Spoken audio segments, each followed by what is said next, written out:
नींबू का अचार तो आपने बहुत खाया होगा, पर क्या आपने नींबू की एक खट्टी मीठी चटनी खाई है? इसमें तेल बिल्कुल नहीं जाता और आप इसे स्टोर कर सकते हैं काफी महीनों तक। यहाँ मैंने लिए हैं नींबू। इनको मैंने अच्छे से वॉश करके सुखा लिया है। आपको एक बहुत इम्पोर्टेंट चीज़ ध्यान रखनी है, इस रेसिपी में जो नींबू यूज़ होंगे वो बहुत ही साफ हो, उसमें कोई भी दाग या धब्बे नहीं हो। तो इसको अब हम काटेंगे। एक नींबू के आपके 8 पीसेस होंगे और इसके अंदर के जो बीज हैं वो आप निकाल दें, क्योंकि हम नहीं चाहते ये हमारी लिम्बाची चटनी को कड़वा बनाए। तो आप बीज को निकालें। यहाँ मैंने सारे नींबुओं को काट के रेडी कर लिया है। अब इससे बनाते हैं हमारी रेसिपी। तो सबसे पहले आप इन सबको ट्रांसफ़र करें एक मिक्सर ग्राइंडर के अंदर। एक चीज़ आपको ध्यान रखनी है, इसमें हमें पानी बिल्कुल भी नहीं डालना, हमें इसे बिना पानी के पीसना है। अगर आप पानी डाल देंगे तो ये खराब हो जाएगी। तो आप इसे धीरे धीरे करके पीसें।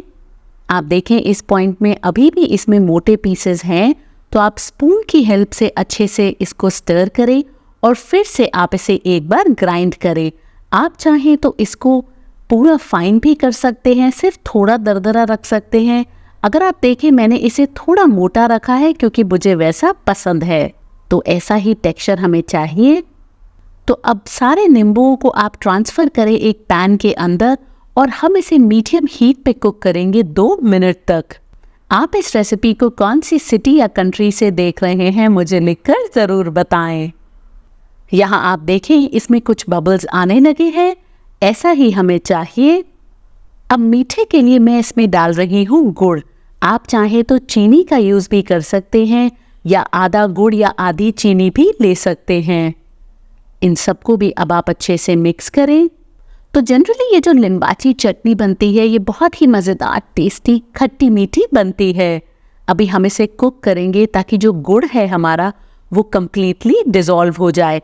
अगर आपको मीठा ज़्यादा पसंद है तो आप थोड़ा और इसमें क्वांटिटी गुड़ की बढ़ा सकते हैं। यहाँ मैंने 400 ग्राम नींबुओं के लिए 600 ग्राम गुड़ यूज़ किया है।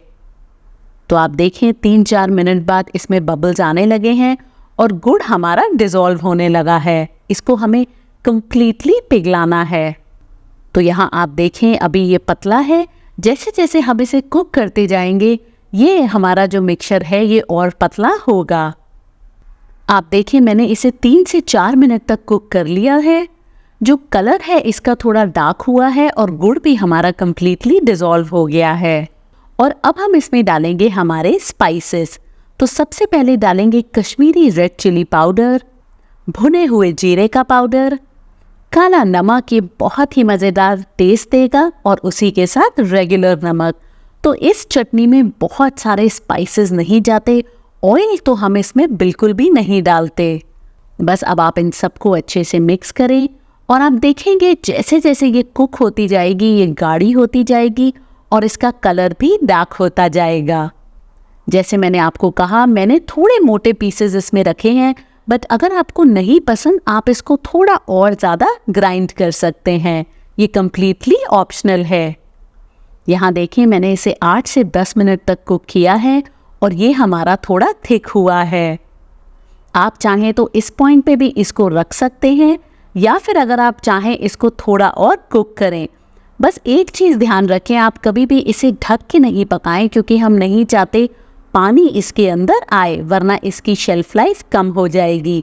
और अगर आपको स्पाइसेस या मीठा थोड़ा ज़्यादा पसंद है, इस पॉइंट पे आप इसका ये लिक्विड टेस्ट करें और उस हिसाब से स्पाइसेस को ऐड कर दें। तो यहाँ देखें ये हमारी कम्प्लीटली अब बन के तैयार है। आप इसे ओवर कुक नहीं करें क्योंकि जैसे जैसे ये ठंडी होती जाएगी ये और गाढ़ी होती जाएगी। तो बस गैस को अब हम कर देंगे बंद और इसको हम कम्प्लीटली ठंडा करेंगे। ये चटनी बना के आप इसे 10 से 15 दिन तक रेस्ट करने दें, उससे जो मिठास है इसके अंदर वो बढ़ेगी। तो आप इसे इमीडिएटली नहीं खाएं, आपको थोड़ी उस टाइम पे कड़वी लग सकती है, बट धीरे धीरे इसके अंदर मिठास आने लगेगी। आप इसे स्टोर कर सकते हैं पूरे 2 से 3 महीनों तक। अगर आपको आज की मेरी ये रेसिपी पसंद आई है तो आपको आम की लौंजी भी बहुत पसंद आएगी। खट्टी मीठी बहुत ही टेस्टी बनती है, उसका लिंक भी मैं यहाँ दूंगी, आप वो भी ज़रूर चेक करें।